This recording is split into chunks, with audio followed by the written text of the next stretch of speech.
In this video, we're going to be talking about the good, the bad, and the ugly, and in the context of writing, the importance of avoiding value judgments. So, what is a value judgment? Well, value judgments are an assessment based on personal standards and priorities. Should we use them? Well, in academic writing, we should probably try to avoid them as much as possible. In this context, it's important to consider why we don't want to use them. For example, they're often vague, so the reader's not clear on what we mean. In addition, they're also subjective, so what's just to you or what you might consider to be dangerous or good or bad or funny is a matter of opinion, and we always want to be as objective as possible in academic writing. Let's take a look at an example. You've just got Netflix, so you say to your friend, "Hey, I just got Netflix. Can you recommend a good movie?" Now, in this context, when you think of a good movie, you're thinking of something funny.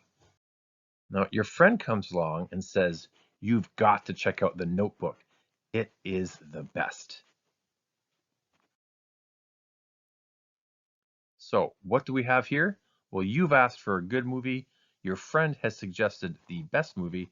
It sounds like you're on the same page, but you're not, because you wanted something that was going to make you laugh, while your friend has just recommended something that has way too much kissing involved. So, what should you do instead? Let's take a look. In this case, rather than asking if they could recommend a good movie, you might consider asking if they can recommend a funny movie. Now, this is still subjective, but it's far more concrete than simply saying that something is good. Likewise, instead of saying, "You've got to check out The Notebook, it's the best," your friend might instead say, "It is romantic." In this way, both of you will have a clear understanding about what you're each talking about, and you'll respectively be able to make decisions based on that. Let's take a look at some other examples. Somebody might say, "My new Honda Civic is better than your Dodge Challenger." Now, I don't know anybody who would agree with that, and I drive a Honda Civic myself. So the reader will wonder, what do you mean by better? In this case, you could say that is more fuel efficient, and this is demonstrably true. So the reader has a clear understanding of exactly what criteria you are using. Somebody might also say the caramel ribbon crunch frappuccino is the best, but the reader might wonder why you think it's the best. In this case, you might instead say that it's sweet.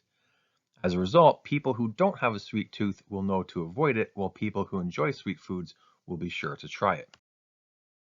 Somebody might suggest that Big Macs are awful, but millions of people eat Big Macs, so why do you think they're awful? Because they're high in sodium. Again, this is a demonstrable fact. The reader has a very clear and precise idea what your key concern is. Takeaway? First, you want to be aware of when you are using value judgments. Once you've identified these words in your writing, you can consider why you think something is bad or good or better or best. And this might come up in other words like excellent or exceptional or effective. Once you've determined the characteristics that makes something good or bad, then you can decide on how you can clearly express your sentiment to eliminate the need for a value judgment. As a result, your reading will likely be more concise and certainly more clear and concrete.